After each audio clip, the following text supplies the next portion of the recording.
Oh, let's see. The live stream still works right. Now, if it does, it does. It doesn't, it doesn't.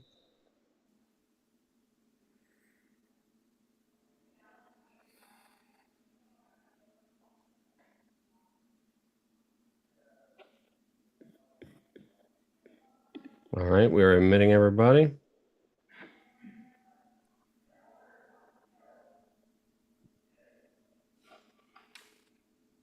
And I think we've got everybody. Let's go for it. Awesome. Well, thank you so much for joining us this morning. I'm sorry? Sorry, if the media folks have just joined us, could you mute? And thanks. Okay, let's start over.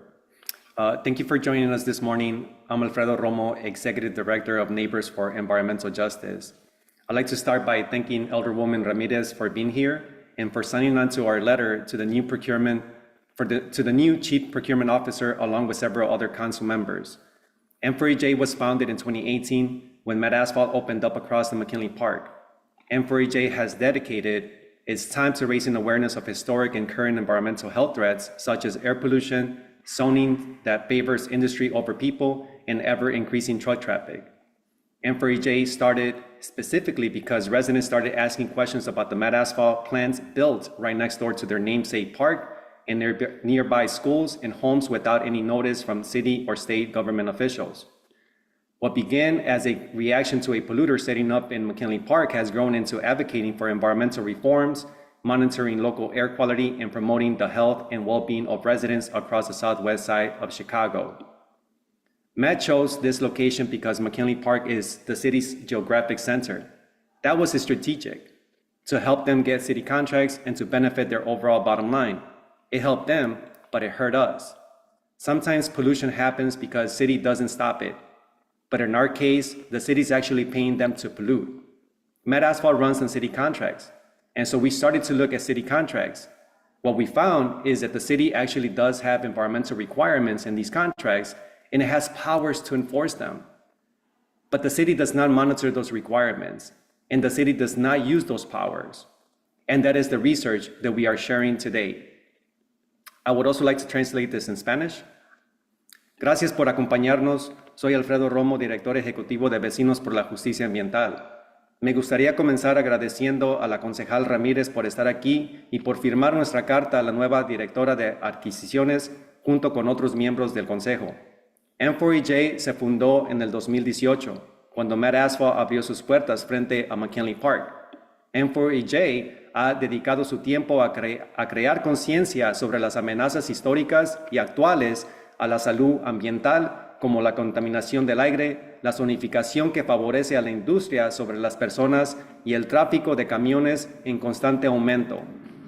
M4EJ comenzó específicamente porque los residentes comenzaron a hacer preguntas sobre la nueva planta de asfalto, MATS, construida justo al lado del parque y cerca de escuelas y hogares sin previo aviso de los funcionarios del gobierno estatal o de la ciudad. Lo que comenzó como una reacción a los impactos industriales de esta planta de asfalto en McKinley Park se ha convertido en una defensa de reformas ambientales, el monitoreo de la calidad del aire local y la promoción de la salud y el bienestar de los residentes en todo el lado suroeste de Chicago. Met eligió esta ubicación porque McKinley Park es el centro geográfico de la ciudad. Eso fue estratégico para la planta de asfalto, ayudarles a conseguir contratos con la ciudad. A ellos les ayudó, pero a nosotros nos afectó negativamente. A veces la contaminación ocurre porque la ciudad no la detiene, pero en nuestro caso, la ciudad en realidad les está pagando por contaminar. Met Asphalt funciona con contratos municipales y entonces comenzamos a analizar los contratos de la ciudad. Lo que encontramos es que la ciudad en realidad tiene requisitos ambientales en estos contratos y tiene poderes para hacerlos cumplir, pero la ciudad no monitorea o implementa esos requisitos y la ciudad no usa esos poderes. Y esa es la investigación que compartimos hoy. Voy a cederle la palabra a nuestro presidente de la organización, Anthony Moser, para que hable sobre este informe. Now I'm going to turn it over to our board president, Anthony Moser, to talk about this report.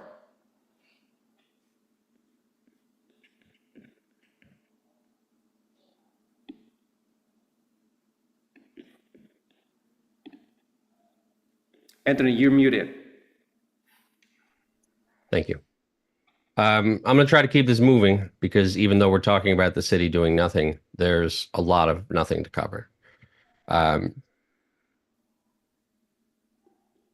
so, Chicago does not enforce the environmental requirements in city contracts. These contracts have real requirements and real powers, but the requirements are not monitored and the powers are not used. None of the city's resource guides even say the word environment. We're going to take a look at some contracts awarded last year to Matt Asphalt, Reliable Asphalt, and Ogden Avenue Materials on behalf of the Department of Transportation. Altogether, they're worth $383 million. Now, the first thing to know about the environmental requirements in these contracts is that non-compliance is an event of default. What that means is that if a vendor breaks any environmental laws from any level of government, the city can cancel the contract and ban the vendor. They don't have to cancel it. They could also refuse payment, finish the work themselves and charge the vendor, or demand specific changes in how they operate. But none of that has ever happened because we filed FOIA requests and the Department of Procurement Services has no record of ever invoking the environmental provisions of a city contract. The second thing to know is that environmental claims must be reported immediately. If a vendor gets a citation or a lawsuit or any notice that they might have broken an environmental law, they have 24 hours to report it to the law department. This has been a standard requirement since 2014. But we FOIA'd the law department and they have no record of any environmental claims ever being reported in the last 10 years. Which means that during that period, Reliable Asphalt and Ogden Materials and Matt Asphalt all failed to report violations while under contract with the city. Matt alone got 7 tickets after these contracts were awarded. Failure to report these is also explicitly an event of default. These contracts also require monthly reports to the Department of Transportation, detailing how much of what they made was with recycled materials. But in a continuing theme, CDOT has no record of these reports. There is one kind of documentation that was consistently turned in, and that is requests for price increases. All of these vendors requested price increases in the last year, and all of them were approved. But even when documentation is getting turned in, it doesn't seem to matter. These contracts included an environmental and health checklist, 2 items, their city permit and their state permit. But what Matt Asphalt turned in wasn't a real permit, just an application with blank spaces where the date issued and the expiration should be. We followed up with the Illinois EPA and they confirmed that this application was never approved. Matt does not have what they call a FESOP permit, but it's still part of their bid and it didn't seem to cause them any problems. Now, the city doesn't just have the power to ban bidders or cancel contracts. In the contracts that were awarded last year, they're also allowed to request post-award documentation. It means they can ask for a traffic study, an air quality impact study, a summary of air, water, soil sampling data. It can even include a plan for continuous fence line monitoring of pollution. These are meaningful things to ask for, and that's stuff that we would like to know. But even though these companies chose to sign a contract with the city that allows the city to ask for these things, the city has not asked. Part of the problem might just be that none of the city's public resource guides about procurement even contain the word environment. And that goes for workshops and trainings that have been posted online as well. And all this is already pretty bad, but bad planning makes these problems worse. The Office of the Inspector General put out a report in March finding that most city services are driven by complaints. In that report, the very first example they give is paving, and they find that the city could be saving millions of dollars by doing preventive maintenance instead of waiting for roads to get bad enough to require resurfacing. This isn't just about the money, though. This is bigger contracts for more road work means more pollution. And that pollution is not evenly distributed. Most of Chicago's asphalt is produced by 3 plants on the southwest side in a radius of less than 2 miles. We call it the asphalt triangle. And if you live in the asphalt triangle, bad procurement practices are a source of pollution. The city knows that all of this is a problem. Community groups and city council members have been calling it out directly in letters and in campaigns for years. It's been asked about during budget hearings. It's been brought up directly to the departments by members of the city's Environmental Equity Working Group. The good news, and there is good news, the good news is that Mayor Johnson recently appointed a new chief procurement officer, Charla Roberts. And we are hopeful that under new leadership, her department can begin making urgently needed changes. To use existing powers, to enforce existing requirements, to routinely review city vendors for environmental compliance, estimate the emissions impact of city projects, and request post-award documentation. We also believe fixing this will require empowering the Department of Environment with more funding and more authority. We wrote a letter to Commissioner Roberts making these requests, and we are grateful to have the members of the City Council signing on. With Alderwoman Ramirez, Alders Vasquez, Haddon, Fuentes, Ramirez Rosa, Martin, Clay, Cruz, and Rodriguez. We are especially grateful to Alderwoman Ramirez, who represents many of the people living in the Asphalt Triangle and who is here with us now. Thank you for being here, Alderwoman. You want to take it away? Hello, everyone. Good morning. Good morning still. My name is Alderwoman Julia Ramirez in the 12th Ward. So I really want to reiterate some of the great points that Neighbors for Environmental Justice have just presented on. One of the main factors is really about the people here in that triangle, the people here of the 12th Ward. As Alfredo had mentioned, we are the geographical center of the city. And what that means is that we're heavily overburdened. A lot of people for many, many decades have come here to the specific area for work. And yes, of course, we want jobs that are local, but we want to make sure that they are safe. And not only for the people that are working in them, but for their families and for our young people, that we build a neighborhood and really a city that is thinking about environmental justice at large. There are tools that are part of our law, and it's not about underutilizing them. It's mostly been about ignoring them and not using them at all. And so it's really important that we call out the tools that we have, asking why we're not using them, and really, wanting to work hand in hand with this new procurement officer and how we can get the job done.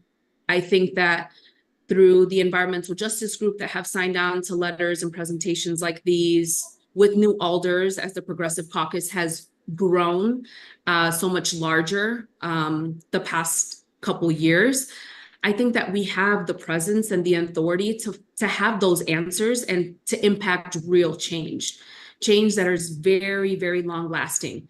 And we know that this industry is really important, but they're large industries, right? And we're paying them so much money.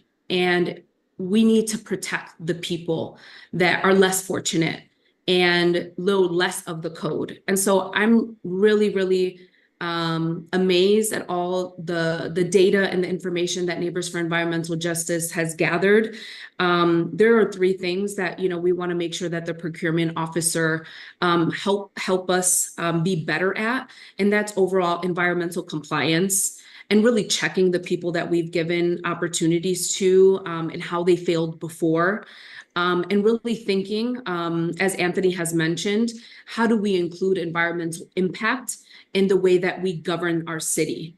And more importantly, that public comment is given, that people are given an opportunity for public comment as these bids are putting forward for people to potentially build an industry like the Mad Asphalt in a community like ours. So I stand together with them. There is a lot of work ahead. There has been many years of this work, but we are working in good faith and excited to, potentially make strides with the new procurement officer. So thank you so much. Thank you, Elderwoman Ramirez, for your ongoing support, and Anthony Moser for your incredible research. Again, we'd like to also thank Maria Hayden, Andre Vasquez, Carlos Ramirez Rosa, Jesse Fuentes, Matt Martin, Michael Rodriguez, Angela Clay, and Ruth Cruz for their support as well. Please keep in mind that these are basic, necessary actions in service of a larger goal to align city procurement with the principles of environmental justice. As a starting point, Chicago must be responsible for the environmental consequences of city projects. To do that, we must know when vendors are following the rules, request and review the documentation they agreed to provide, and understand the emissions city contracts will generate. At this time, we will take questions.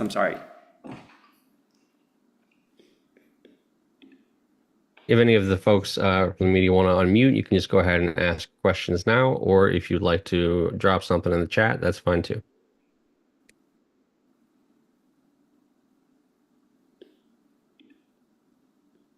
Hi, my name is Adriana. I'm a reporter with the Tribune. Thank you for this. I just wanted to hear your thoughts about, for example, the Psi Quantum,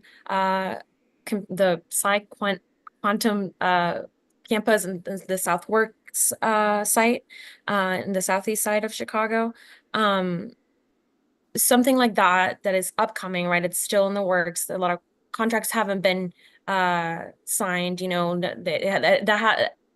there's still that process that the community is hoping to get involved in. They will hope to have a say in how that happens, right? But from this perspective of how the city chooses contractors, and also how can that project be or developers in the city, how can they be proactive in making sure that they're not going to have to retroactively enforce any kind of environmental not loss, but concerns. I'll take this one if that's all right. So I think I'm not super familiar with the specific project that you've mentioned, but what I would say is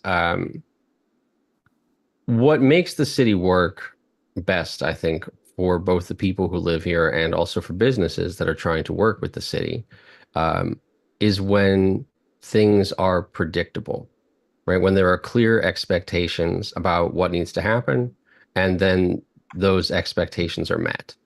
And so what we're talking about today is provisions that are already in a lot of city contracts. And I think, but we've also mentioned kind of the city's failure so far to document or train anything about that to the city vendors, right? We've got those resource guides that have been published, and they just don't talk about any of the environmental requirements. So if you are a city vendor who's interested in understanding what those requirements might be like for a new project, or what kind of standards you might have to meet, there's not really any documentation right now to help you do that.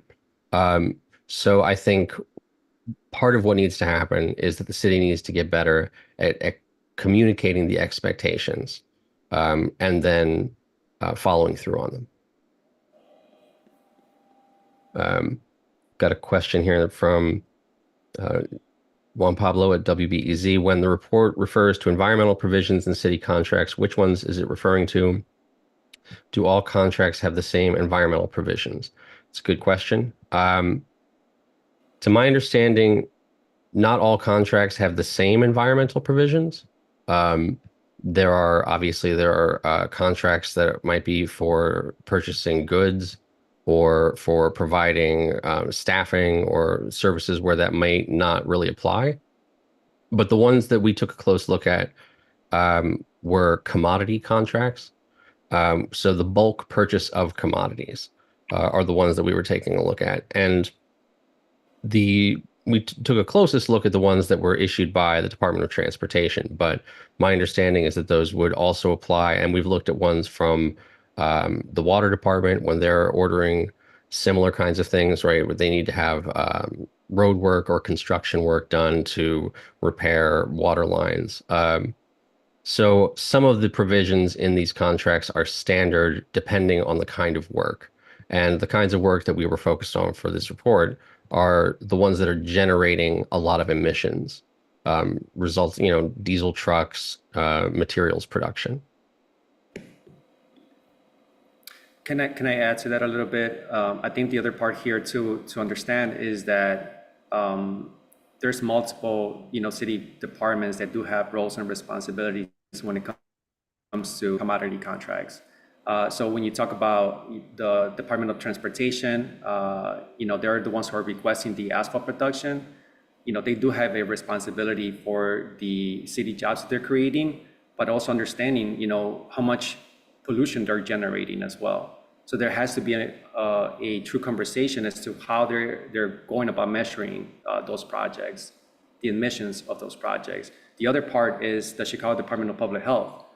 They have the responsibility to implement and enforce existing environmental provisions when it comes to these contracts, asking for, traffic studies, asking for, fence line monitoring. Those are examples. And the other one is the Department of Procurement Services, right? They're the ones who are guiding these departments in putting these contracts together. So they also have a responsibility to provide even deeper guidance and direction in making sure that these bidders or city contractors are following the requirements of these contracts.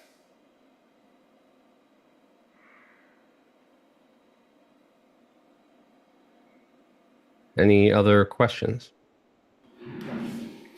I think just one more question. This is one from WBC. Do we have any examples of what those environmental provisions look like, even for those commodity contracts? Yeah. If you take a look at the report, it includes specific citations of like all the different provisions that we're talking about, and gives you the text of the contracts that they came from.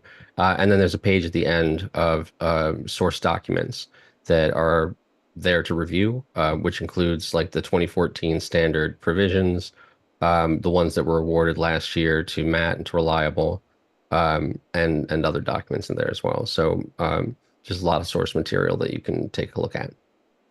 Got it. Thank you.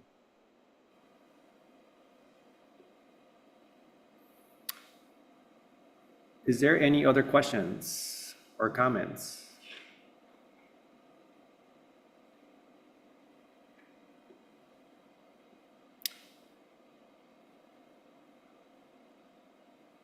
Well, once again, so much for joining this conference. And I think at this point, we're going to wrap it up. Thank you so much again for your attendance, and we'll keep you posted on any follow-up. And feel free to get in touch if there were questions that you have later and you'd like to to follow up on them. Thank you.